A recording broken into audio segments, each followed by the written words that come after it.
Darren, a draw at home to Enfield Town this afternoon. Your evaluation on events? The lads are disappointed in the dressing room. We feel it's 3 points dropped. I felt we weren't happy with the goal that we conceded.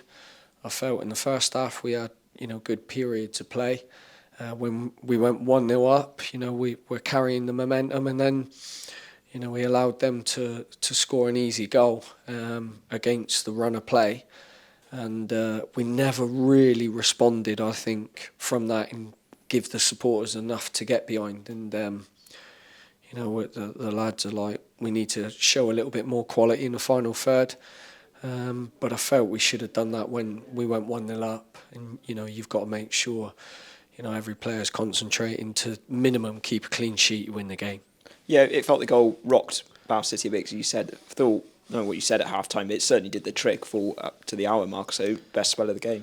Yeah, the players have, as I said to you, they're saying the right things in the dressing room, but every single player to a man has to show a level of concentration and discipline within their role and responsibility in the team to allow us to keep clean sheets.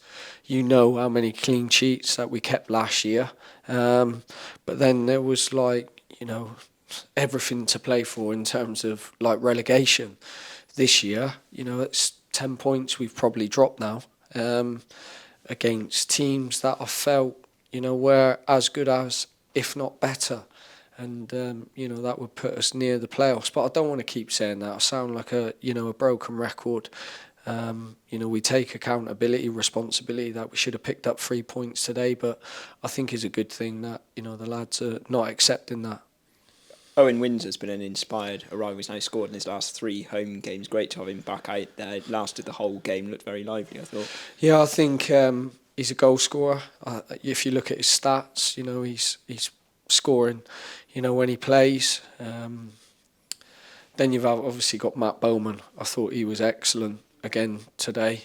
Done very well. He gassed out towards the end of the game, which is what you would expect.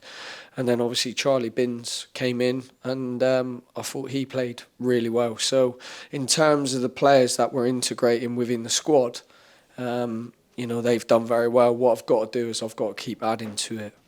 Yeah, I was going to say, and then you're harmed as well by no Will Jenkins-Davis. Was that as a precautionary measure this afternoon? He's going to see the doctor tomorrow, and he'll have a scan. He had a heavy tackle on Tuesday that tweaked his medial ligament, so we'll have to wait on that. But he's someone that gives us that flair and creativity in the final third. He's got a number of assists, but it's important we have another player that takes that responsibility while he's out of the team. So really pleased with the players that have come in, that have added to the squad, but I think we need to add more.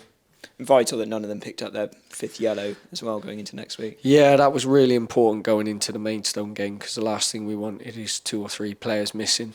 Obviously we got odd down on Tuesday, which is in the Somerset Premier Cup, which is really important for us. And then obviously we get ready for Maidstone. So, we've got to remain positive. I love working with the players. I love working for the football club. The supporters have been excellent. But we need to, make sure we keep pushing and, try and deal with these expectations we set ourselves. And that's, trying to win more consistently. Just a final one on Tuesday night. Are you looking to go strong? I think it's really important. Any cup competition we've got chance to be in as a football club, we try and win football matches. So I'll pick the best team that I feel fit to win the game. Thank you very much. Thank you. Cheers, Mark.